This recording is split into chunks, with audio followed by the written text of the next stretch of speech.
एक आवाज। आता आपण मंचावर उपस्थित मान्यवरांचा सत्काराचा कार्यक्रम घ्यायचा आहे। मी आपल्या कराडचे लाडके नगरसेवक राजेंद्र सिंह यादव बाबा यांना विनंती करतो की त्यांनी आपले लाडके उमेदवार महाराज साहेब यांचा पुष्पगुच्छ देऊन सत्कार करावा।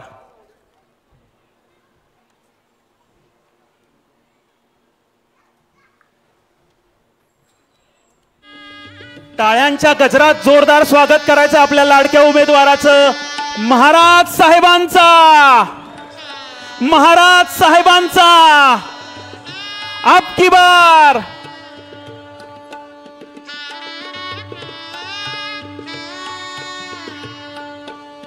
यानंतर मी विजय वाटेगावकरजी मेहरबान यांना विनंती करतो की आपले लाडके नेते आणि आपले भावी आमदार आपल्या महाराष्ट्राचे माजी मंत्री माजी आमदार माननीय श्री दिलीपजी कांबळे यांचा सत्कार विजयजी वाटेगावकर यांनी करावा अशी मी त्यांना विनंती करतो। जय श्रीराम, जय जय श्रीराम। यानंतर आपले लाडके नेते आपले भावी आमदार अतुल बाबा भोसले यांचा सत्कार पाटसकर साहेब यांनी करावा अशी मी त्यांना विनंती करतो।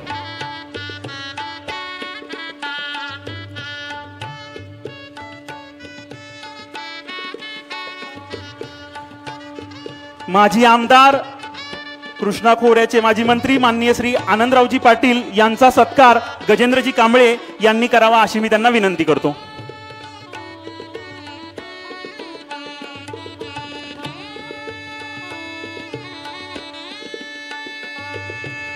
आप्पा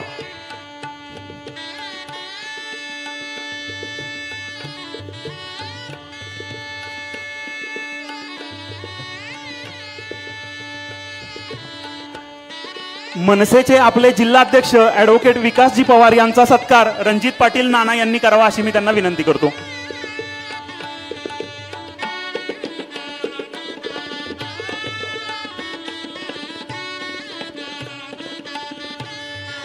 आप्पासो गायकवाड यांचा सत्कार निशांतजी ढेकळे यांनी करावा अशी मी त्यांना विनंती करतो।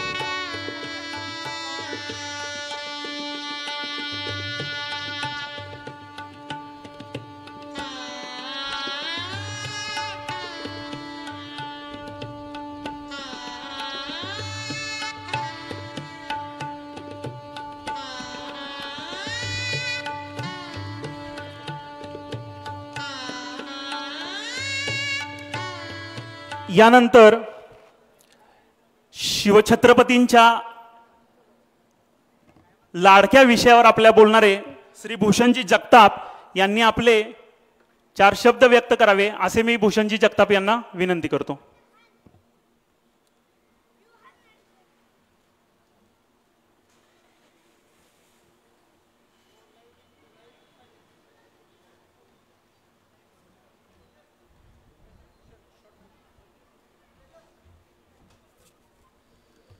सन्माननीय व्यासपीठावर उपस्थित असलेले सातारा जिल्ह्याचे आन बान शान खासदार छत्रपती उदयनराजे भोसले साहेब, या कार्यक्रमाचे अध्यक्ष माजी मंत्री दिलीपजी कांबळे साहेब, त्याचबरोबर माजी आमदार आनंदराव पाटील नाना, त्याचबरोबर आमचे नेते माननीय डॉक्टर अतुल भोसले साहेब आणि उपस्थित व्यासपीठावर लोकप्रिय नगरसेवक माननीय राजेंद्र सिंह यादव बाबा आणि उपस्थित सर्वच व्यासपीठावर मान्यवर, उपस्थित सर्वच खासदार उदयनराजे भोसले साहेब यांच्यावरती आपण सर्व प्रेम करणारे आणि महायुतीतील सर्व आपल्या पक्षातले कार्यकर्ते मित्र हो आणि पत्रकार बंधू भगिनींनो, खरं तर महाराज साहेब उन्हाळ्याचे दिवस आहेत,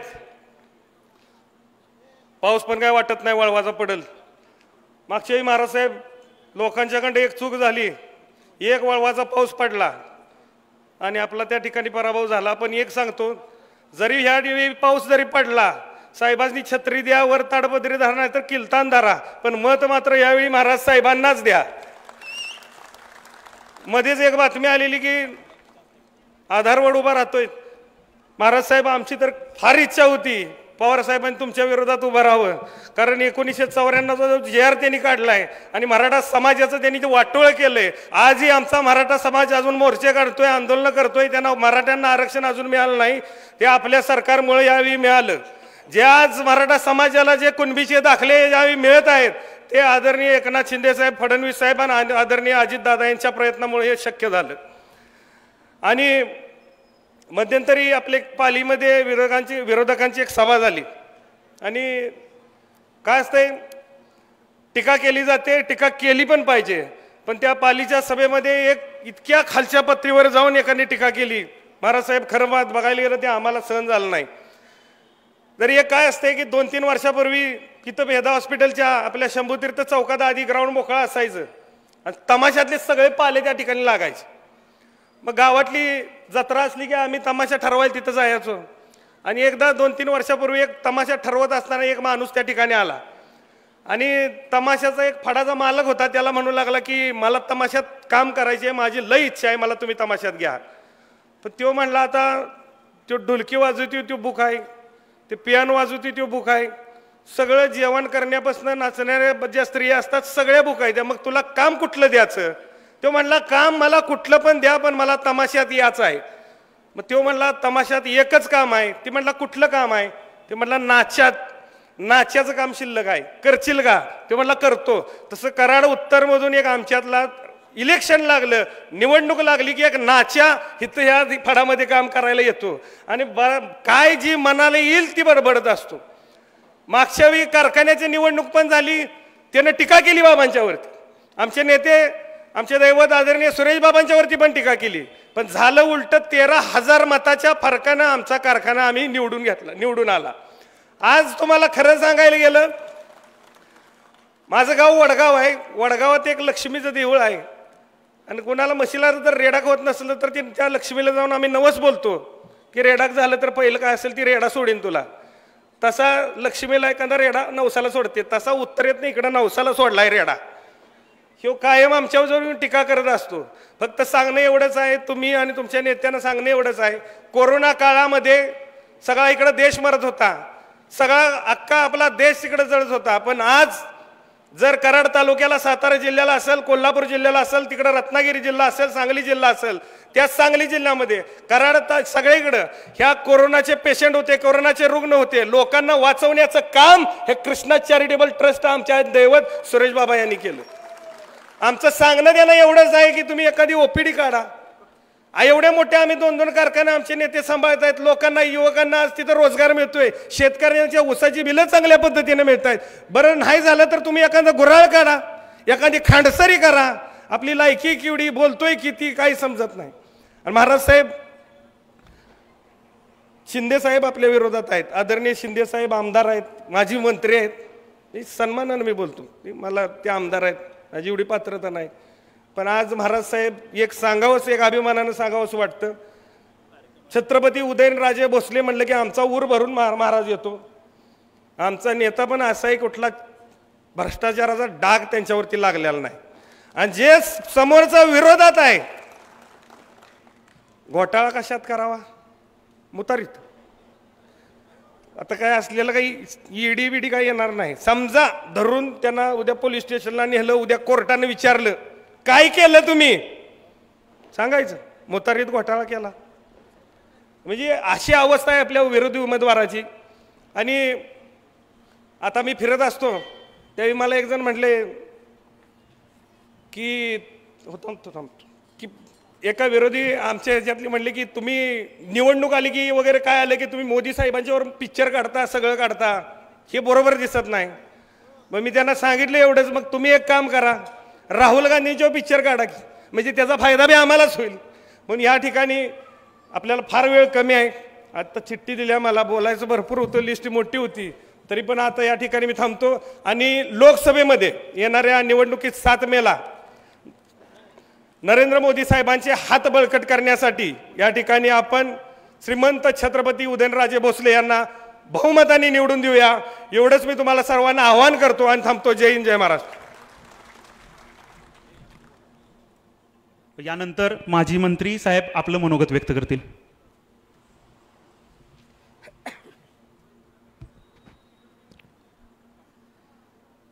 हिंदवी स्वराज्याचे संस्थापक छत्रपती शिवाजी महाराज यांना प्रथम वंदन। या देशाला ज्यांनी राज्यघटना दिली ते भारतरत्न डॉक्टर बाबासाहेब आंबेडकर, क्रांतीवीर लहुजी वसंत साळवे, महात्मा ज्योतिबा फुले, अण्णाभाऊ साठे यांनाही वंदन। येत्या 7 तारखेला आपल्या सर्वांना मतदान करायचं आहे। देशभर पहिल्या आणि दुसऱ्या टप्प्याचं मतदान झालेलं आहे। आपल्या सातारा लोकसभा मतदारसंघातून श्रीमंत छत्रपती उदयन महाराजजी भोसले की जे खऱ्या अर्थाने या सातारा जिल्ह्यातल्या जनतेवर प्रेम करतात असे उमेदवार आपल्याला लाभलेले आहेत। मंचावर डॉक्टर अतुल भोसले, माजी आमदार, आमचे सभागृहातील मित्र आमदार आनंदरावजी पाटील साहेब, सर्व मान्यवर नगरसेवक, महायुतीतील सर्व पक्षाचे मान्यवर पदाधिकारी, उपस्थित नागरिक बंधू आणि भगिनींनो, 7 तारखेचं मतदान हे मतदान करत असताना खऱ्या अर्थाने 2014 ते 2024 या कालखंडामध्ये या देशाचा जो झंझावाती विकास आदरणीय पंतप्रधान नरेंद्र मोदी साहेबांच्या नेतृत्वामध्ये देशाचा विकास होत आहे। आणि या विकासाच्या बरोबर 2024च्या नंतर देखील आपल्याला ह्या देशाला पुढे घेऊन जायचं आहे, या देशाचा विकास करायचा आहे। आणि मग या विकासामध्ये आपल्या सातारा जिल्ह्यातून सुद्धा मोदी साहेबांच्या त्या मंत्रिमंडळामध्ये सातारा जिल्ह्यातून नेतृत्व करत असणारे आपले श्रीमंत छत्रपती उदयन महाराज हे सुद्धा असावेत। आणि म्हणून आपण सर्वांनी प्रयत्न करण्याची आज गरज आहे। प्रचंड मोठी रॅली आज कराड शहरामध्ये झालेली आहे। आणि मी जसं सुरुवातीला सांगितलं की 2 आणि हा 3रा टप्पा देशभरामध्ये मोदी साहेबांचं वातावरण आहे, भारतीय जनता पार्टी आणि मित्र पक्षाचं वातावरण आहे। महाराष्ट्रामध्ये देखील महायुतीचं वातावरण आहे। माननीय मुख्यमंत्री एकनाथ शिंदे जे असतील, उपमुख्यमंत्री देवेंद्र फडणवीस साहेब असतील, उपमुख्यमंत्री अजित पवार साहेब असतील आणि एकूणच महायुतीतले सर्व नेते आज महाराष्ट्रामध्ये फिरत आहेत। विदर्भाचा टप्पा पार पडला, मराठवाड्यातल्या काही मतदारसंघामध्ये मतदान झालेलं आहे। आणि या सर्व झालेल्या मतदानामध्ये प्रचंड मोठ्या उत्साहामध्ये महायुतीला लोकांनी मतदान केलेलं आहे। आणि म्हणून मी आपल्या सर्वांना विनंती करणार आहे की 7 तारखेला आपण तर मतदान नक्की करा, आपल्या परिवारातल्या सर्वांना मतदानाला घेऊन जा, आपल्या मित्रांना, आपल्या ओळखी पाळखीच्या सर्वांना मतदानाला घेऊन जा। फक्त मी 2 मिनिटं अजून घेणार आहे, कारण छत्रपती उदयन महाराज जे असतील, भोसले जे असतील, यांचं भाषण बी आपल्याला ऐकायचं आहे। मी खास करून आज या सभेमध्ये यासाठी उपस्थित आहे की विरोधी पक्षांकडे आज कुठल्याही प्रकारचे मुद्दे नाहीत।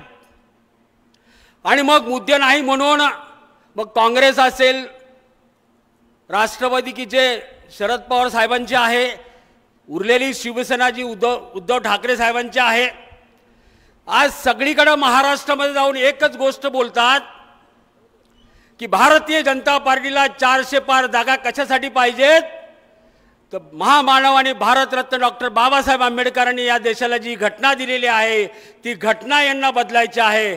पण बंधूंनो, हे साफ खोटं आहे।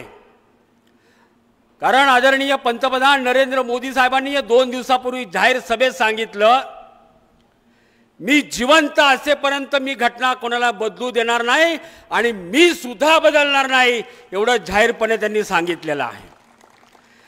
काँग्रेसकडे कुठलाही मुद्दा नाही।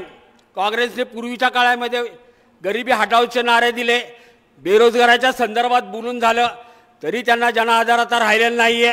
आणि म्हणून केवळ भावनिक आव्हान करायचं, या देशातल्या गोरगरीब, मागासवर्गीय, दलित, शोषित, पीडित, शेतकरी, शेतमजूर यांच्याकडे जाऊन आज ते सांगतायत की जर पुन्हा मोदी साहेब पंतप्रधान झाले तर या देशाची घटना बदलली जाईल, ही शेवटची निवडणूक असेल.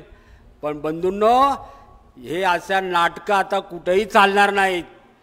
जगभरात आणि देशभरात ज्या प्रकारचा विकास झालेला आहे, जगातले नेते सुद्धा आज मान्य करतात.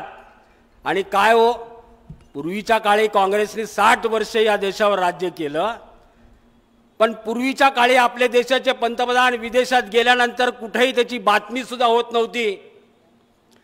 पण आज अमेरिका असेल, जर्मन असेल किंवा अन्य कुठलाही देश घ्या, त्या सर्व देशामध्ये आपल्या देशाचा पंतप्रधानांचा गौरव होतोय. आणि पंतप्रधान नम्रपणे सांगतात, हा माझा एकट्याचा गौरव नाही, हा या माझ्या देशातल्या 140 कोटी जनतेचा गौरव आहे. अशा प्रकारचे मोठ्या मनाचे पंतप्रधान आपल्या देशाला लाभलेले आहेत. आणि म्हणून आपल्या सर्वांना मी विनंती करतो की जी 2024 नंतरची, आता 2024 मध्ये होणारी निवडणूक आणि या निवडणुकीनंतर होणारं सरकार, या सरकारमध्ये आपल्या सातारा लोकसभा मतदारसंघातून आपण निवडून दिलेले श्रीमंत छत्रपती उदयन महाराज हे सुद्धा मंत्री म्हणून बघण्याची माझी आणि तुमच्या सर्वांची इच्छा आहे. आणि आई जगदंबा हा आशीर्वाद त्यांना नक्की देईल, एवढी खात्री या ठिकाणी बाळगतो. आणि 7 तारखेला आपण सर्वांनी मतदान करावं, एवढी या ठिकाणी विनंती करतो. जय हिंद, जय महाराष्ट्र, जय भीम. यानंतर मी आपल्या सर्वांचे लाडके नेते डॉक्टर अतुलजी भोसले बाबा यांना विनंती करतो की मनोगत व्यक्त करावं.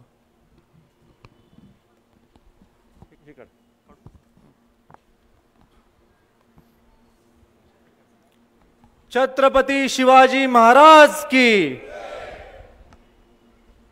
आजच्या कार्यक्रमाच्या निमित्तानं उपस्थित असणारे महायुतीचे उमेदवार,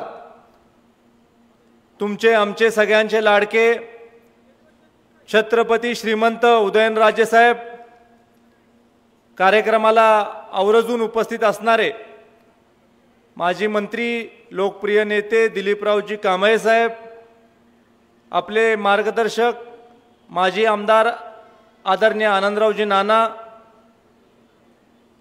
ज्यांनी अनेक वर्षापासून आदरणीय महाराज साहेबांची साथ दिली आणि आज देखील गावामध्ये आपल्या सगळ्यांच्या साथीनं नेतृत्व करतात, ते आमचे सहकारी आणि मित्र आदरणीय राजेंद्र बाबा, कार्यक्रमाच्या निमित्तानं उपस्थित असणारे आदरणीय काकासाहेब जाधव, अक्षयराव मोहिते, ॲडव्होकेट विकासदादा पवार, आप्पासाहेब गायकवाड, विजयराव वाटेगावकर, हनुमंतराव दादा पवार, सुदर्शनजी पाटसकर, राजेंद्रजी माने, रणजित नाना पाटील, संग्रामदादा बर्गे, दादासाहेब शिंगण, वैभवराव माने, उपस्थित असणारे माझे सगळे पत्रकार मित्र, माता भगिनी आणि बांधवांनो, आज छत्रपती श्रीमंत उदयन महाराजांच्या प्रचाराच्या निमित्तानं आपण कराड शहरामध्ये बाईक रॅलीचं आयोजन केलं आणि उत्स्फूर्त असा प्रतिसाद गावातल्या कानाकोपऱ्यातल्या लोकांनी आपल्याला दिला. लोकांनी छत्रपती श्रीमंत उदयन महाराजांचं स्वागत प्रत्येक ठिकाणी मोठ्या आदराने केलं आणि मागच्या त्यांच्या 10-15 वर्षाच्या कारकिर्दीमध्ये या शहराशी सातत्यानं त्यांनी संपर्क ठेवून जी कामं या शहरासाठी केली त्याचा देखील लेखाजोखा हा मांडणं अत्यंत गरजेचं. छत्रपती श्रीमंत उदयन महाराजांची कारकीर्द देखील आपल्या समोर उलगडून सांगणं देखील गरजेचं. महाराज साहेबांनी सुरुवात देखील नगरसेवक पदापासूनच केली होती आणि नगरसेवक पदापासून आमदार, मंत्री आणि नंतर खासदार अशा विविध पदांना न्याय देण्याचं काम छत्रपती श्रीमंत उदयन महाराजांनी आपल्या कारकिर्दीमध्ये केलं. या मतदारसंघात देखील काम करत असताना सगळ्यांना समान न्याय देण्याच्या बाबतीमधली भूमिका ही छत्रपती श्रीमंत उदयन महाराजांनी मागच्या कालावधीमध्ये घेतली. आणि काम करत असताना त्यांचा एक स्वभाव आहे की खऱ्याला खरं म्हणायचं आणि एखादी गोष्ट चुकीची असेल तर ती गोष्ट चुकीची म्हणायला महाराज साहेब कधीही पुढं मागं पाहत नाही.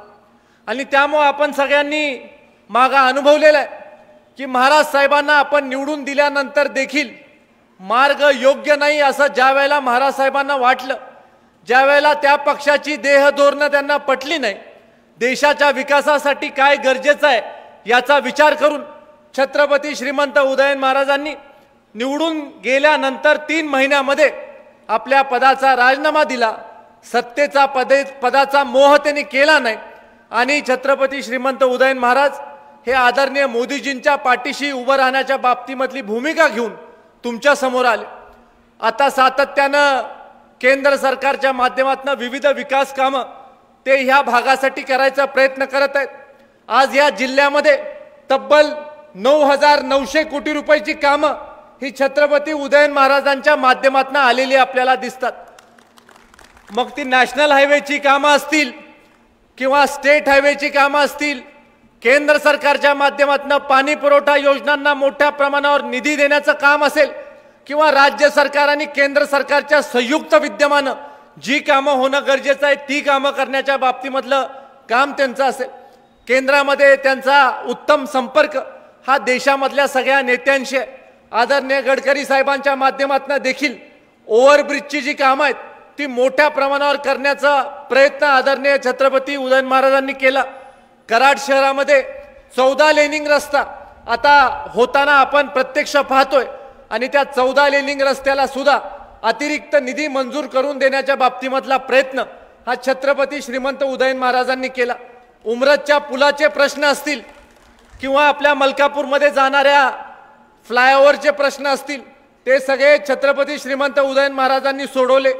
वेळ प्रसंगी आपल्यामधले जे शिष्टमंडळ आहे ते गडकरी साहेबांपर्यंत पोहोचवण्याचं काम देखील छत्रपती उदयन महाराजांनी केलं.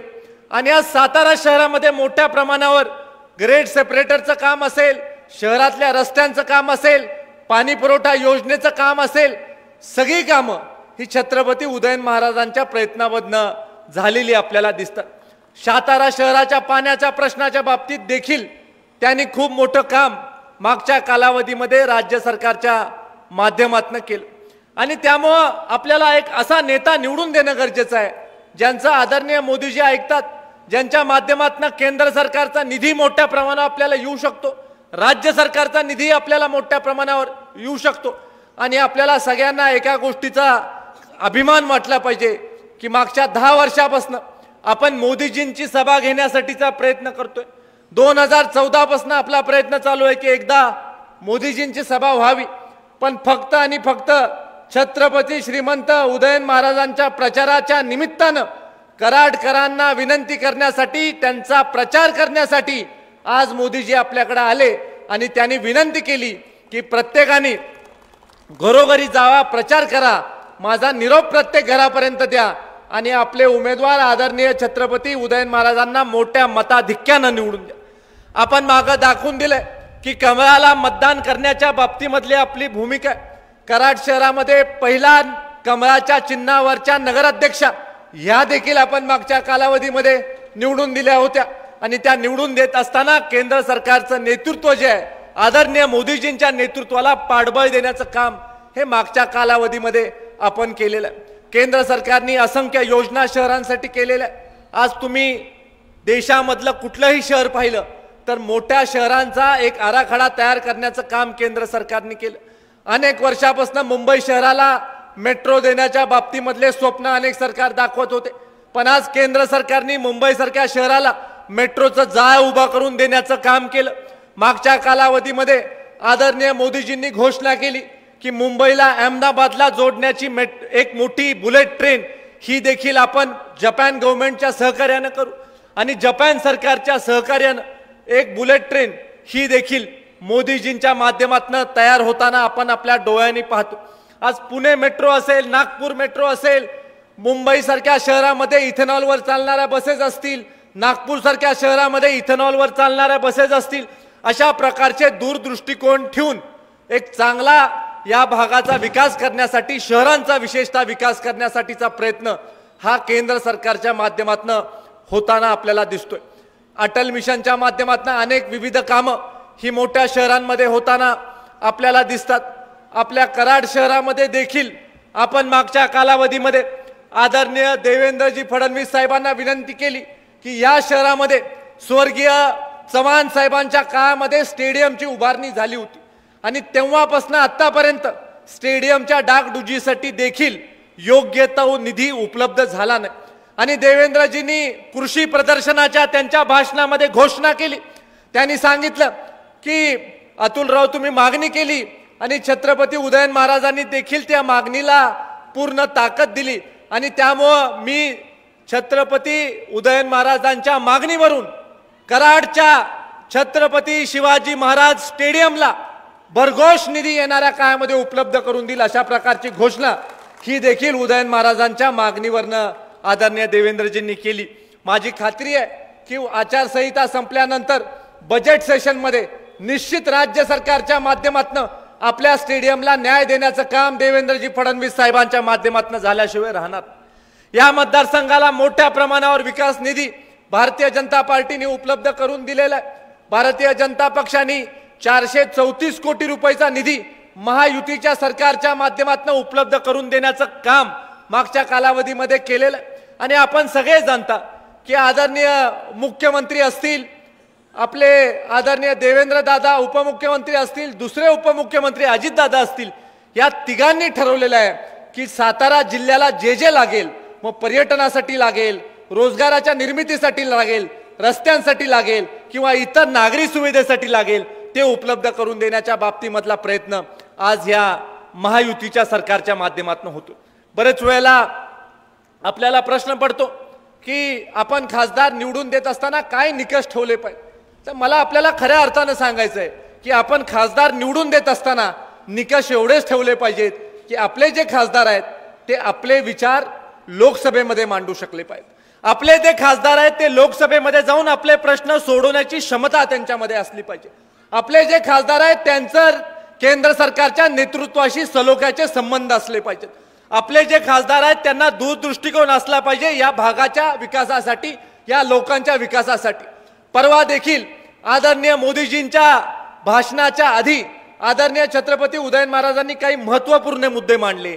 त्यामध्ये एक महत्त्वपूर्ण मुद्दा त्यांनी मांडला, त्याचा देखील उल्लेख मी आज करू इच्छितो की हर हर कृष्णेसारखा प्रकल्प, जसा गंगेचा प्रकल्प आदरणीय मोदीजींनी केला तसा कृष्णा नदीचा प्रकल्प, जी नदी आपल्याला जीवनदान देते, ज्या नदीच्या माध्यमातून या परिसराचा विकास झालाय आणि ज्या नदीच्यामुळे या परिसरामध्ये सुजलाम सुफलाम आपण झालेलो आहे, त्या नदीची सेवा करण्याची मानसिकता ही आपले उमेदवार छत्रपती श्रीमंत उदयन महाराजांनी ठेवलेली आहे.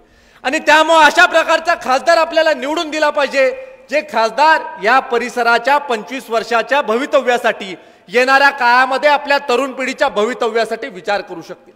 त्यांनी उल्लेख केला की मला या परिसरामध्ये IT पार्क उभा करायचा आहे, मला या परिसरातल्या तरुणांच्या हाताला काम देण्याच्या बाबतीमधला प्रयत्न करायचा आहे. आणि त्यामुळे त्यांनी आपलं विजन हे आपल्या समोर ठेवलेलं आहे. आणि त्यामुळे आपली सगळ्यांची जबाबदारी आहे की आपण सगळ्यांनी एकत्रित येऊन, राजू बाबा असतील, भारतीय जनता पार्टीचे नगरसेवक असतील, कार्यकर्ते असतील, शिवसेना शिंदे गटाचे कार्यकर्ते असतील, राष्ट्रवादी काँग्रेस पार्टीचे कार्यकर्ते असतील, रासपचे कार्यकर्ते असतील, बळीराजा शेतकरी संघटनेचे कार्यकर्ते असतील, रयत क्रांती संघटनेचे कार्यकर्ते असतील, जितके म्हणून आपले घटक पक्ष आहेत त्या सगळ्या घटक पक्षांनी, RPI सारखा आपला पक्ष असेल जो ताकदीनं आज कामाला लागलाय, असे सगळे घटक पक्ष आपले ताकदीनं छत्रपती श्रीमंत उदयन महाराजांच्या पाठीशी उभे राहिले पाहिजेत. आणि खऱ्या अर्थानं मला खात्री वाटते की कराड दक्षिण विधानसभा मतदारसंघामधून महाराज साहेब आम्ही निश्चित स्वरूपी तुम्हाला आघाडी दिल्याशिवाय राहणार नाही, एवढी विनंती, एवढी सगळ्या कार्यकर्त्यांच्या वतीनं मी तुम्हाला आश्वस्त करू इच्छितो. मी सगळ्यांना विनंती करतो की शेवटचे 4 दिवस आपले प्रचाराचे राहिलेले आहेत, आपण सगळ्यांनी ताकदीनं प्रत्येक घरामध्ये केलं पाहिजे. मोदीजींचा जो निरोप आहे तो प्रत्येक घरापर्यंत पोहोचवला पाहिजे आणि भरघोष मतदान, मताचा टक्का वाढवण्याचं काम केलं पाहिजे. डॉक्टर बाबासाहेब आंबेडकरांनी जी आपल्याला सूचना केलेली आहे की आपण मतदानाच्या प्रक्रियेमध्ये सहभागी झालं पाहिजे, त्यांनी घटना बनवून आपल्याला बलशाली केलेलं आहे. त्या डॉक्टर बाबासाहेब आंबेडकरांच्या घटनेचं वंदन करायचं काम आपण येणाऱ्या 7 मेच्या निवडणुकीच्या निमित्तानं करायचं आहे, एवढंच आवर्जून या कार्यक्रमाच्या निमित्तानं सांगून थांबतो. जय हिंद, जय महाराष्ट्र.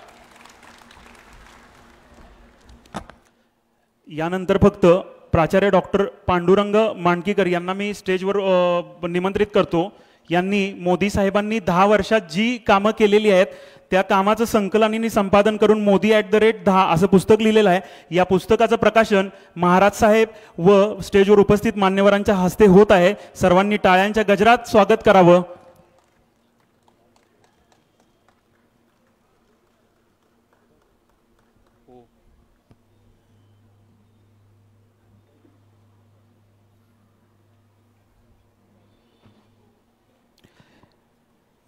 या पुस्तकाची प्रस्तावना भारतीय जनता पार्टीचे प्रदेशाध्यक्ष माननीय चंद्रशेखरजी बावनकुळे यांनी लिहिलेली आहे.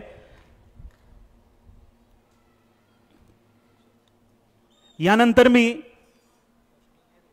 आपल्या सातारा लोकसभा मतदारसंघाचे आपले लाडके उमेदवार महाराज साहेब यांना विनंती करतो की त्यांनी आपणास मार्गदर्शन करावं.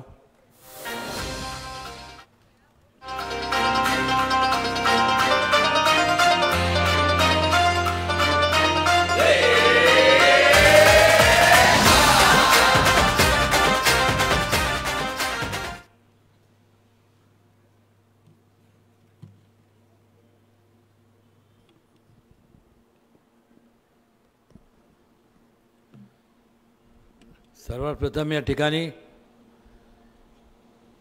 मी व्यक्तिशः माझ्या वतीने व्यासपीठावरती उपस्थित असलेले सर्व मान्यवरांच्या वतीने आणि समोर बसलेले आपण सर्व लोकशाहीतल्या राजांच्या वतीने छत्रपती शिवाजी महाराजांना विनम्र अभिवादन करतो. आणि आज या अशा भव्य दिव्य रॅली जी नुकतीच पार पडली आणि त्यातनं या ठिकाणी मनोगत व्यक्त करण्याकरता आवर्जून उपस्थित असलेले आमचे जुने सहकारी आणि जवळचे मित्र माजी मंत्री दिलीपरावजी कांबळे, या व्यासपीठावरती उपस्थित असलेले माजी आमदार आनंदरावजी पाटील, या ठिकाणी उपस्थित असलेले तरुण तडफदार आणि भविष्य काळात ज्यांचं जे कराड दक्षिणेचं प्रतिनिधित्व करणार असे अतुल बाबा, माझे मित्र राजेंद्र सिंग यादव, काकासाहेब जाधव, अक्षय मोहिते, ॲडव्होकेट विकास पवार, अप्पासाहेब गायकवाड, विजय वाटेगावकर, हनुमंतराव पवार, सुदर्शन पाटसकर, राजेंद्र माने, रणजित पाटील नाना, संग्राम बर्गे, दादासाहेब शिंगण आणि या संपूर्ण या ठिकाणी उपस्थित सर्व मान्यवर, माता भगिनी आणि माझ्या तरुण मित्रांनो,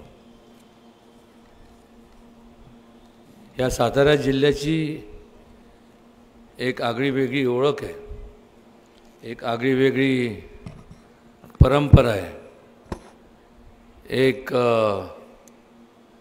चळवळीचा जिल्हा म्हणून ह्या जिल्ह्याचा उल्लेख केला जातो, या जिल्ह्याकडे पाहिलं जातं. या जिल्ह्यात, या भूमीत अनेक चळवळी जन्म घेतला. स्वातंत्र्याची चळवळ असेल, स्त्रियांच्या शिक्षणाची चळवळ असेल, पत्री सरकार असेल, सत्यशोधकांची चळवळ असेल, असंख्य चळवळीचा हा जिल्हा. आणि ह्या जिल्ह्याने संपूर्ण ह्या महाराष्ट्राला नव्हे तर संपूर्ण देशाला दिशा देण्याचं काम केलं. आणि अशा ह्या जिल्ह्याच्या बाबतीत ज्या वेळेस आपण विचार करतो की अनेक वर्षापासून ज्यांना आपण निवडून दिलं, या पक्षाला आपण निवडून दिलं, त्या पक्षाने नेमकं केलं काय? या ठिकाणी नावं ठेवण्याकरता मी आपल्यासमोर उभा नाही आहे, पण निश्चितपणे जी वस्तुस्थिती आहे त्याची मांडणी करणं हे माझं मी कर्तव्य समजतो. जवळपास 50-55 वर्ष तुम्ही आम्ही सगळ्यांनी काँग्रेस आणि मित्रपक्षांना निवडून दिलं, पण मात्र ह्या 55 वर्षाचा कालावधी जर पाहिला तर नेमकं काय घडलं आणि घडण्याचं कारण काय, ह्यावर सुद्धा प्रकाश आपल्याला टाकावा लागणार. ह्या संपूर्ण 50 वर्षाच्या कालावधीमध्ये जर काय घडलं असेल तर महात्मा गांधींचे जे विचार होते त्याला तिलांजली देण्याचं काम घडलं. महात्मा गांधींनी त्या काळात पंचायत राजची संकल्पना मांडली होती. संकल्पना काय होती की जोपर्यंत सत्तेचं विकेंद्रीकरण होत नाही आणि विकेंद्रीकरण होऊन सर्वसामान्य माणसांच्या हातात सत्तास्थानं दिले जात नाही, तोपर्यंत खऱ्या अर्थाने लोकशाही या देशात नांदणार नाही. आणि या 50-55 वर्षाच्या कालावधीत आपण जरा वळून पहा की नेमकं या उलट सगळं झालं.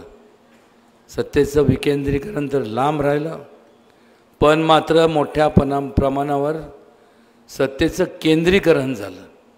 आणि जेव्हा केंद्रीकरण होतं त्यावेळेस संपूर्ण अधिकार एका विशिष्ट लोकांकडे असतात आणि मग लोकांना सोयीप्रमाणे त्यांचा लोकांचा समाजाचा लोकशाहीतले तुमच्यासारख्या राजांचा स्वतःच्या सोय करता, स्वतःच्या स्वार्थाकरता स्वतःच्या संपूर्ण त्यांचा वापर केला जातो, त्यांना वाकवलं जातं.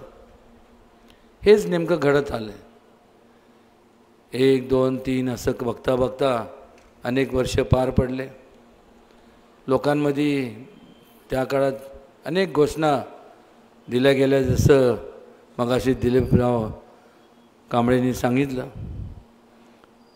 गरिबी हटाओ, देश बचाओ, जय जवान जय किसान, या घोषणाच राहून गेल्या. आणि त्यामुळे लोकांनी ज्या अपेक्षांनी ज्या काँग्रेसला आणि त्यांच्या मित्रपक्षांना निवडून दिलं तर त्यांच्या मोठ्या प्रमाणावर असंतोष निर्माण झाला. त्याचं रूपांतर एका चळवळीत झालं. ही चळवळ जी निर्माण झाली ही का झाली, त्याला कोणी खतपाणी घातलं नव्हतं, पण लोकांना त्यांच्या मूलभूत ज्या गरजा होत्या तेवढ्यासुद्धा त्यांना मिळत नव्हत्या किंवा त्यांच्यापासून त्यांना वंचित ठेवण्यात आलं.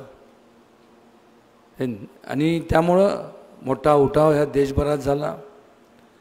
आणि संविधानाबाबतीत जे बोलतात की संविधान हे आम्ही म्हणजे भारतीय जनता पक्ष आणि युती शासन महायुती सरकार हे बदलणार. खरं तर संपूर्ण त्या काळात एमर्जन्सी लागू करून त्या काळात काँग्रेसच्या ज्येष्ठ नेत्या पंतप्रधान इंदिरा गांधींनी त्या संपूर्ण कॉन्स्टिट्यूशन म्हणा की संविधान ह्याचं संपूर्ण खात्मा करून टाकलं. जो कोण स्वतः ज्याच्यावर अन्याय होतो तो निश्चितपणे आवाज उठवतो.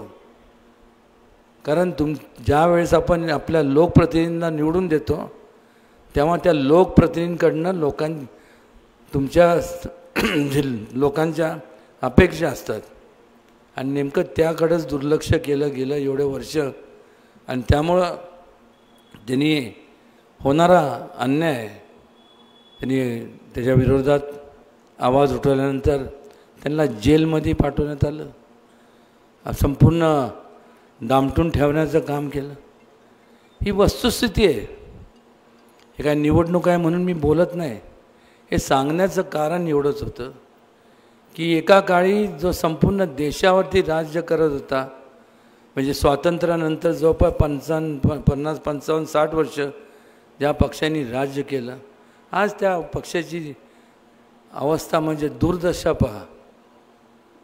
त्या काळात फक्त 2च भारतीय जनता पक्षाचे खासदार होते, अटल बिहारी वाजपेयीजी आणि लालकृष्ण अडवाणीजी. आणि मग लोकांनी ठरवलं, तुम्ही लोकशाहीतल्या राजांनी निर्णय घेतला की आता बस झालं. आपल्याला जर आपलं विकास घडवून आणायचा असेल, आपल्याला डेव्हलपमेंट आपल्याला करायची असेल, आपल्या कुटुंबातल्या तरुणांना चा भविष्यकाळ पाहायचं असेल, तर ही संपूर्ण हे शासन नको, महाविकास आघाडीचं अजिबात शासन नको. आणि निर्णय घेण्यात आला आणि त्यामुळं परिवर्तन झालं. आज संपूर्ण देशभरात, केंद्रात आणि राज्यांमध्ये या देशातला सगळ्यात मोठा पक्ष जर कुठला असेल तर भारतीय जनता पक्ष आणि त्यांना साथ देणारे त्यांचे महायुतीतले संपूर्ण मित्रपक्ष. आणि मग केवळ ह्या देशात नाही तर जगभरात आज भारतीय जनता पक्ष सगळ्यात मोठी पक्ष म्हणून, पार्टी म्हणून आज भारतीय जनता पक्षाची ओळख निर्माण झाली. सांगण्याचं एवढंच कारण की जे 55 वर्षात जे घडलं नाही, फक्त घोषणा दिल्या गेल्या, घोषणा त्यांनी दिल्या, पण ह्या 10 वर्षाच्या कालावधीमध्ये त्या घोषणाची दिलेल्या लोकांनी वचनपूर्ती केली नाही. पण त्याची वचनपूर्ती म्हणा, ते अंमलात किंवा ते पूर्ण जर कोणी केले असेल तर मला अभिमानाने सांगावंसं वाटतं की भारतीय जनता पक्ष आणि महायुतीने या संपूर्ण पूर्ण केल्या.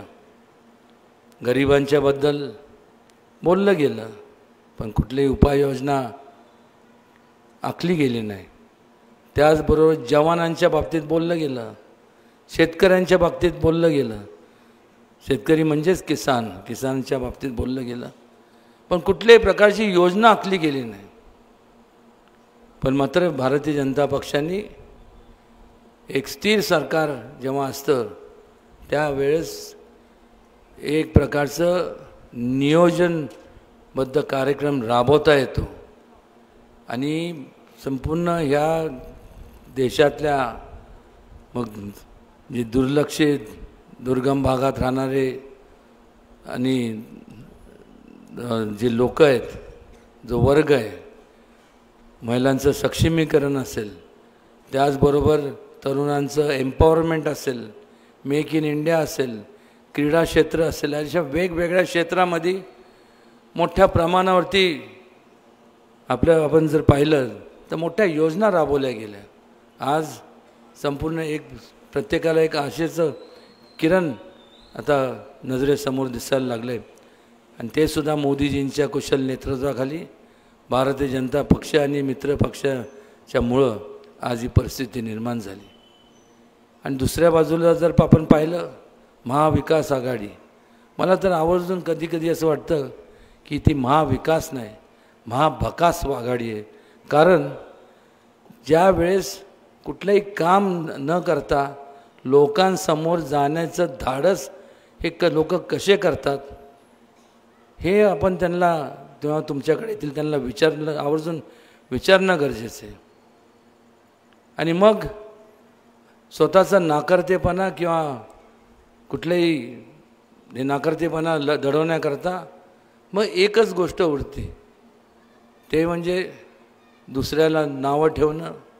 त्यांनी असंच केलं, ते संविधान बदलणार आहेत आणि ते तसेच आहेत, ती जातीवादी पक्ष आहे आणि त्यांना जवळ करू नका. त्याचबरोबर संपूर्ण मुस्लिम समाजाच्या विरोधातला हा पक्ष आहे. मला आवर्जून या ठिकाणी मला कळत नाही की मगाशी सुरुवातीला प्रास्ताविक ज्यांनी केलं त्यांनी थोडक्यात त्यांनी सांगितलं. पण 23 मार्च 94चं तुम्ही बघा तुमच्या गुगलवरती किंवा तुम्ही जावा शोध घ्या कम्प्युटरवरती जावा, तुम्हाला सगळं त्याच्यात इतिहास मिळेल. 23 मार्च 94 त्यांनी एक नोटिफिकेशन काढलं. गव्हर्नमेंटचं GR पण नाही, नोटिफिकेशन. आणि काय केलं तर त्यात त्यांनी संपूर्ण आज जे जाती जातीमध्ये तेढ जे निर्माण झालेले पाहतात, हे तेढ निर्माण करायचं पाप त्यांनी केलं. मंडल आयोगाची त्यावेळेस BP सिंग हे पंतप्रधान होते, त्यावेळेस मंडल आयोग त्यांनी तयार केला. मंडल आयोग म्हणजे काय, आर्थिकदृष्ट्या दुर्बळ यांना संपूर्ण सवलती दिल्या जाव्यात. पण झालं काय, त्याचा अर्थ काय काढला की फक्त मागासवर्गीय लोकांकरता ते लागू केलं. अत्यंत चुकीचं हे केलं. कुठल्याही जाती जमातीतला माणूस जरी असला आणि आर्थिकदृष्ट्या दुर्बळ असला, त्या क्रायटेरियाखाली त्या मुद्द्याखाली प्रत्येकाला ती सवलत शैक्षणिक असेल, चांगलं घरकुलची असेल, ती प्रत्येकाला मिळाली पाहिजे. ह्या संपूर्ण देशातल्या प्रत्येक जे नागरिक आहे त्याला एक चांगलं जीवन जगण्याचा, तुम्हाला आम्हाला सगळ्यांना जीवन जगण्याचा अधिकार आहेच. हेच तर विचार छत्रपती शिवाजी महाराजांनी त्या काळात दिले होते. समतेचा विचार दिला, सर्वधर्म समभावाचा विचार दिला. आणि ह्यांनी तर एवढं सगळं स्वतःचा म्हणजे समाजाचा विचार न करता, एक ते राजे होते ज्यांनी लोकांचा कल्याणाचा विचार केला आणि त्या दिशेने वाटचाल केली. आणि होणारा अन्याय सगळ्यांना एकत्रितपणे एकत्र करून हा परकीय आक्रमण परतवून लावले. आणि लोकांचा सहभाग लोकशाही राज्यकारभारमध्ये व्हावा झाला पाहिजे, ही लोकशाहीची कल्पना त्यावेळेस महाराजांनी मांडली. लोकशाहीचे खरे जनक म्हणजे छत्रपती शिवाजी महाराज. आणि ह्या बाजूला आपण जर पाहिलं तर काय पाहायला मिळतं की या देशाच्या एवढा विस्कळीतपणा आणून ठेवला, जातीमध्ये तेढ निर्माण केले, दरार निर्माण झाली, माणसात माणूस ठेवला नाही. शिवाजी महाराजांनी समाजाचा विचार केला, समाजाच्या एकतेचा विचार केला. आणि ह्यांनी समाजाचा विचार केलेला नाही, ह्यांनी स्वतःचा वैयक्तिक स्वार्थ, मी स्वतःचा वैयक्तिक विचार केला. ह्यांच्या पलीकडे दुसरं कोण दिसत नाही. आणि तो विचार केल्यामुळं समाजाचे तुकडे झाले तरी चालतील, पण मला माझा स्वार्थ माझा साधला गेला पाहिजे. एवढा कमकुवत, एवढा निष्क्रिय, एवढा म्हणजे गलिच्छ विचार यांनी सर्व केला. आणि आज ह्या विचार करत असताना यशवंत विचारांचं तुम्ही सांगता की आम्ही पायिक आहोत. कुठल्या हिशोबाने आपण हे असं विचार करणारे यशवंत विचारांचे पायिक होऊच शकत नाही. यशवंत विचार म्हणजे लोक कल्याणाचे विचार. आणि त्यातून ह्या संपूर्ण सातारा लोकसभा मतदारसंघात 16,80,000 एवढे लोक असताना, म्हणजे संपूर्ण 6 मतदारसंघ, मग वाई असेल, सातारा असेल, कोरेगाव असेल, उत्तर कराड, दक्षिण कराड आणि पाटण, ह्या संपूर्ण ह्याच्यात 16,80,000 मतदान आहे. आणि ह्या संपूर्ण 16,80,000,000मधनं म्हणजे त्याला आपण भिंग म्हणतो ना, मॅग्निफाईंग ग्लासला भिंग म्हणतो ना, म्हणजे यांच्या मनात यशवंत विचार होते. त्यांनी ते मॅग्निफाईंग ग्लास घेतला, प्रत्येक तालुक्यात गेले, बारकाईने बघितलं, इकडं गेले, तिकडं गेले, ही जिल्हा परिषद, पंचायत समिती, सगळ्या गटात गेले, नगरपालिकेच्या ह्याच्यात गेले. आणि मग त्यांना असा एक व्यक्ती मिळाला की त्याला उमेदवारी दिली, आणि ज्याला उमेदवारी दिली त्यांनी आज ज्याला दिली त्याचे आज संपूर्ण शिष्टाचार तर लांब राहिला, संपूर्ण भ्रष्टाचाराचा संपूर्ण सगळा इतिहास असणाऱ्या व्यक्तीला दिला. म्हणजे ह्या 16,80,000 लोकांमधनं एकही चारित्र्य संपन्न माणूस किंवा उमेदवार त्यांना मिळाला नाही का? म्हणजे असंच म्हणावं लागेल की त्यांच्या अवतीभवती सगळे घोटाळेखोर आहे, असंच त्याचा अर्थ होतो. कारण की शोधत असताना जर त्यांना असा उमेदवार मिळाला, फार बोलण्यापेक्षा मला एकच आपल्याला सांगावंसं वाटतं की मागच्या जन्मी माझ्याकडनं थोडंसं किंचित जास्त पुण्याचं काम घडलं असावं, म्हणून एवढ्या मोठ्या घराण्यात जन्माला माझा योग आला. हे योगायोगाच्या गोष्टी आहेत. माझ्या ठिकाणी तुम्ही कोणी पण असू शकलं असतं, आणि मग तुम्ही असता तर नीट ऐका मी काय म्हणतोय ते. तुम्ही असता तर मी सुद्धा तुमच्याकडनं जे कोण असते मी सुद्धा त्या व्यक्तीकडनं आपण सगळ्यांनी अपेक्षा त्याच केल्या असत्या ज्या तुम्ही माझ्याकडनं करताय, की ह्या घराण्याचा मी वारसा सांगतो, त्याचा वसा पुढं घेऊन जात असताना छत्रपती शिवाजी महाराजांचे विचार याचं पालन करणं मी माझं कर्तव्य समजतो. आणि लोक त्याच परीने गेले 30, 32, 35 वर्ष सर्वसामान्य माणसांना, लोकांना, कुठल्याही जाती धर्म मी इथं मानत नाही, मनुष्य हीच जात आहे असं मी मानतो. आणि त्यामुळं ते मानून कधी ह्याच्यात मी राजकारणात जरी असलो तरी राजकारण कधी केलं नाही. केलं तर लोकहिताचं, लोकांच्या उपयोगी, त्यांच्या कुटुंबाचं जीवनमान कसं उंचवलं जाईल, त्यांना सुखसोयी कशा मिळतील याचं समाजकारण केलं. एवढंच ह्या ठिकाणी मला आवर्जून नमूद करावं असं वाटतं. बोलण्यासारखं भरपूर आहे, किती बोलायचं. आज तुम्ही लोकशाहीतले राजे आहात. निवडणुका आल्या की बघा, तुम्ही कधी पण नोटीस करा, कधी पण तुम्ही बारकाईने निरीक्षण करा. पार येणार चकाचक कपडे बिपडे असं तसं भांग बिंग पाडून सगळे, आणि मग बेंबीच्या देठापासून बोलणार. तळागाळातल्या लोकांबद्दल जी तळमळ असती, जे म्हणजे समोरच्याला बोलताना आपल्याला वाटलं पाहिजे, अरे वा, ते उदयनराजे बिंदरराजे कोण नाही, हाच खरा उमेदवार. तळागाळातल्या लोकांबद्दल आम्ही हे करू, ते करू, ते करू, ते करू, ते करू, हे बोलत असताना त्यांच्या मनात एकच असतं की ह्यांचे मतं आपण मिळू, करू नयेत, तुमचे मतं मिळू. आणि मग एकदा निवडणूकचा निकाल लागला, मग त्या पदावरती किंवा निवडून आल्यानंतर त्याच तळमळीच्या लोकांबद्दल, तळागाळातल्या लोकांबद्दल तळमळीने जे लोक बोलत होते त्याच लोकांकडे पाठ फिरवली गेली. त्याच लोकांना जास्तीत जास्त गाळात घालण्याचं काम हे आजवर झालेलं, ही वस्तुस्थिती आहे. त्यामुळेच तो एवढा मोठा देशात उठाव झाला, त्यामुळेच तर एमर्जन्सी लागू केली. 55 वर्षाच्या कालावधीमध्ये त्यांनी जे केले नाही, आता अजून किती वर्ष देणार आहेत. आता समोर ह्या ठिकाणी बरेचसे वयस्कर लोक बसलेत.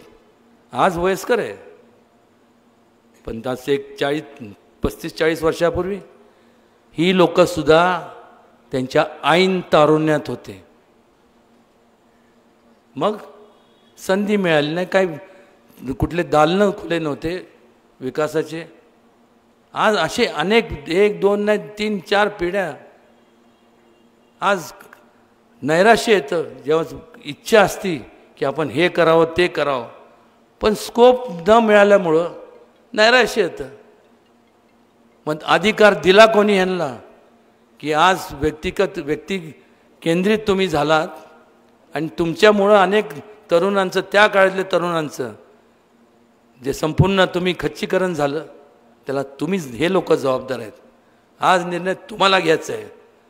तुम्हाला जे तुम्ही सोचले, तुम्हाला म्हणजे कोणाला वाटत नाही, तुम्हाला असं वाटतंय का की जे तुम्हाला तुमच्या नशिबी आलं ते तुमच्या कुटुंबातले जे लहान लहान तरुण आहेत, जे कधी ना कधीतरी मोठे होतील, ह्या देशाच्या जे भविष्य काळ आहेत, त्यांच्या नशिबी हे असं व्हावं असं वाटतं तुम्हाला? विचारतोय तुम्हाला. मग एवढं जोरात तरी नाही म्हणा, एक दोन सगळ्यांना वाटतं की नशिबी यावं, जोरात आवाज येते की. मला वाटलं झोपले आहेत का तुम्ही कसे. नाही, चेष्टेचा भाग सोडून द्या. समुद्राच्या लाटा ह्या कोणासाठी थांबत नाही, त्याचप्रमाणे घड्याळाचा काटा हा कोणासाठी थांबत नाही. एकदा वेळ गेली ती गेली, आणि त्यानंतर तुमच्या आमच्या नशिबी काय उरतं? पश्चाताप करण्यापलीकडं काही उरत नाही. माझं सोडून द्या, माझं सोडून द्या, चला. पण तुम्ही तुमच्या ज्या तरुण जे पिढी आहे तुमच्या, त्यांचा विचार करणार आहे की नाही? आज या संपूर्ण भारतीय जनता पक्ष आणि त्यांच्या महायुतीच्या माध्यमातून इन्फ्रास्ट्रक्चर ह्याच्यात एवढं स्कोप आहे, इथं मोठमोठ्या पदावरती आज तुमचे तरुण मुलं मुली त्या पदावर जाऊ शकतात, एक मोठं इंडस्ट्री चालू करू शकतात. का त्यांनी स्वप्न बघायचे नाही? का फक्त उदयनराजेंनीच मक्ता घेतला गाडीतनं फिरायचं? प्रत्येकाला वाटतं की आपल्या पण असं राहावं, तसं पाहिजे, आणि का नको? आणि त्यामुळं एक प्रकारचं दिशा देण्याचं काम जे मोदीजींच्या कुशल मार्गदर्शनाखाली या देशामध्ये जे चाललं आहे, वाटचाल चालू आहे, त्यांना पाठबळ देण्याचं काम आपण सगळ्यांनी केलं पाहिजे. जेवढं तुमचं मत बटन दाबून तुम्ही मला देणार आहात ते जेवढं महत्त्वाचं आहे, त्याच्यापेक्षा जास्त महत्त्वाचं माझ्याकरता तुमचं ते तर महत्त्वाचं आहेच, पण त्याच्यापेक्षा जास्त तुमचं वैचारिक मत महत्त्वाचं आहे, तुमचे विचार महत्त्वाचे आहेत. केवळ उदयनराजेंना निवडून दिलं म्हणजे तुमची जबाबदारी संपली असं समजू नका. मी एकटं काय करणार आहे? तुमच्यासारखाच एक माणूस आहे, 2 हात 2 पाय 2 डोळे 1 नाक, असं काय वेगळं आहे? पण जेव्हा आपण एक टीम म्हणून काम करतो, तुमच्या सूचना महत्त्वाच्या आहेत माझ्याकरता. कारण की तुम्ही ज्या ज्या भागात राहता, तिथल्या अडचणी तुम्हाला माहीत आहे, तिथं आपण काय डेव्हलपमेंट केली पाहिजे हे तुम्ही मला सांगितलं तर तिथं त्या वेगाने त्या ठिकाणी आपण डेव्हलपमेंट करू. त्या ठिकाणी तुम्हाला तुमच्या या संपूर्ण शहराबद्दल काय तुमचे म्हणजे कल्पना आहेत ह्या तुम्ही सांगितल्या पाहिजे. एकत्र टीम म्हणून आपण काम करू. क्रिकेट हा गेम, फुटबॉल, बेसबॉल, हॉकी हे सगळे टीम स्पिरिटचे गेम आहे, टीम वर्कचे आहेत. एकटं नाही तर नरेंद्र मोदी एकटे काय करू शकतात, पण टीम चांगली असली तर काय करू नाही शकत हे आपल्याला सगळीकडे चौकडं आपण जर बघितलं तर आपल्याला पाहायला मिळतं. टीम महत्त्वाची असते, आणि टीम महत्त्वाची असल्यानंतर जो लीडर तुम्ही टीमचा निवडतात तोसुद्धा महत्त्वाचा. एका बाजूला शिष्टाचार असणारा आणि दुसऱ्या बाजूला भ्रष्टाचार असणारा. करा, लोकशाहीतले तुम्ही राजे आहात. कोणाला मतदान करणार, शिष्टाचाराला का भ्रष्टाचाराला? कोणाला? भ्रष्टाचार करा, भ्रष्टाचार. कारण तसं जर झालं तर तुम्ही विचार करा, तुमच्या हाय त्या ज्या संस्था दिसतात आहे ना, फोटो फिनिश, आणि मग पश्चाताप जो होतो त्याला जबाबदार तुम्ही असणार आहे. फार मी बोलणार नाही, बोलण्यासारखं भरपूर आहे. तुम्ही सगळे आता मतदारांचा अधिकार तुम्हाला प्राप्त झालेला आहे.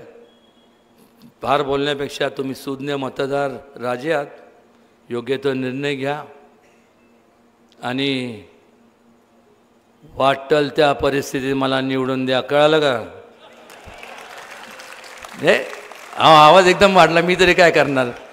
कधी ॲम्प्लिफायरचा आवाज वाढतो ना, तुम्ही म्हणणार आता असं का डोस दिलाय, बघतो जातं काय बघू नका, जे बघायचं आत्ता बघा, 7 तारखेला तसं काय बघू नका. ते 2 नंबरचं जे बटन आहे ते दाबा आणि आपला आशीर्वाद मला द्या, एवढंच या ठिकाणी विनम्रपणे सांगतो.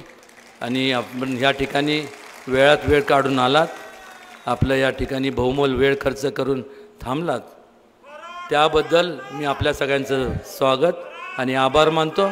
धन्यवाद. जय हिंद, जय महाराष्ट्र, जय शिवराय.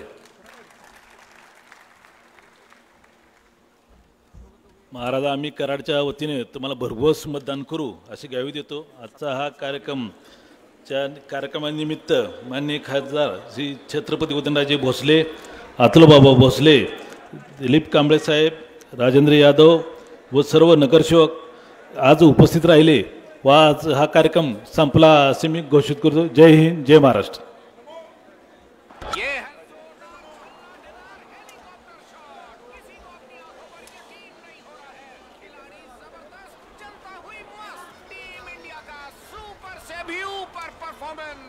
भारत कर रहा मजबूत प्रदर्शन. भारत बार इलाका तेरा, धमाका मेरा.